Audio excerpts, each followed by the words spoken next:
Assalamualaikum warahmatullahi wabarakatuh. Bismillah, alhamdulillah, salatu wassalamu ala rasulillah Sayyidina Maulana Muhammad ibn Abdullah wa ala alihi wa sahbihi wa mawalah ma ba'du. Para sahabat sekalian, saat ini saya berada di pantai Bawean. Para sahabat, mengapa banyak orang yang seringkali tertipu dalam banyak hal, termasuk adanya investasi bodong dan lain sebagainya. Kita banyak tertipu di sana. Itu disebabkan karena kita itu kadang tidak mementingkan yang namanya akad. Padahal dalam Islam itu sudah digariskan bahwa kita itu hendaknya memperhatikan atau mencermati tentang akad. Apabila ada seseorang yang mengajak kita untuk menyerahkan sebuah harta kepada pihak lain, maka dalam hal ini pentingkanlah terlebih dahulu yang dinamakan sebagai akad. Jadi lakukan transaksi terlebih dahulu dengan orang yang mengajak tersebut. Misalkan dalam hal ini banyak sekali aplikasi-aplikasi yang sebenarnya itu tidak terverifikasi, ya, tidak terverifikasi. Kita mendapati di Google Play Store misalkan, kita di sana itu sering sekali mendapati aplikasi yang menawarkan penghasilan, tetapi kita harus menyerahkan harta kepada entitas tertentu yang di dalamnya itu diperdagangkan suatu aset yang asetnya sendiri itu sebenarnya aset yang tidak bisa dijamin dalam arti begini, orang yang mengajak kita itu nggak bisa membuktikan bahwasannya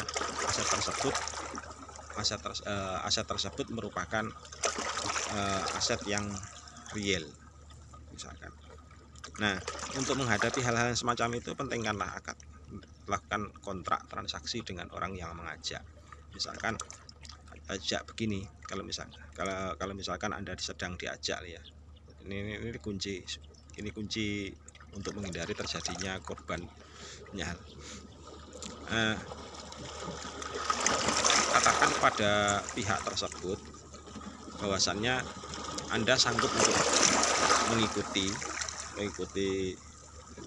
mengikuti apa yang disampaikan oleh pihak tersebut, tapi dengan syarat bahwasannya pihak yang mengajak Anda itu bisa memberikan ganti rugi apabila suatu saat ternyata terjadi scam.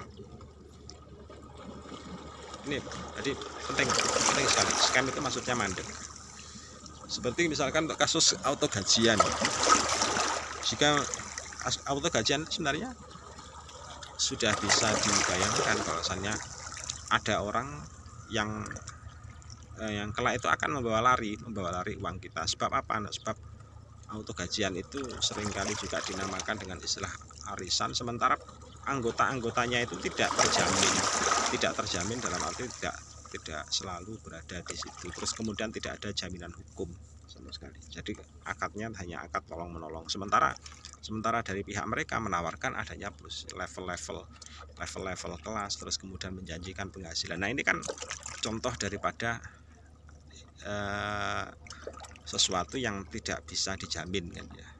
Dan kita harus menyerahkan barang kepada pihak lain. Nah, karena kita harus menyerahkan barang atau menyerahkan uang kepada pihak lain, sementara pihak lain itu terdapat di suatu tempat yang kita sendiri tidak tahu, terus kemudian tidak ada penjamin entitas hukum, sementara kemudian ditawarkan adanya penghasilan atau reward yang segini besar, maka jalan suksesnya adalah tawarkan kepada pihak yang mengajak Anda itu, kalau misalkan kok uang Anda itu tidak bisa kembali, maka dia sanggup apa tidak untuk menjadi penjamin ganti rugi. Nah, ganti rugi terhadap uang yang sudah Anda keluarkan. Kalau misalkan kok dia tidak sanggup, maka jangan ikuti.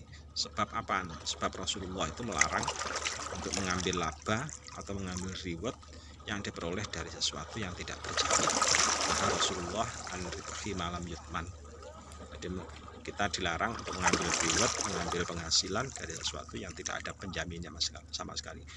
Baik penjamin secara hukum ataupun penjaminan oleh orang atau entitas tertentu. Itu ya. Jadi sekali lagi Allah memerintahkan kita untuk aufu bil uqud. Jadi menepati terhadap suatu kontrak. Jadi kalau misalkan Anda kok diajak untuk melakukan hal yang suatu hal yang diatasnamakan sebagai bisnis atau apapun yang disitu menjanjikan suatu penghasilan, ikatlah kontrak dengan orang yang mengajak Anda. Itu kuncinya, supaya kita terhindar dari adanya kasus-kasus penipuan yang setiap tahunnya itu selalu bergelimpangan. Assalamualaikum warahmatullahi wabarakatuh.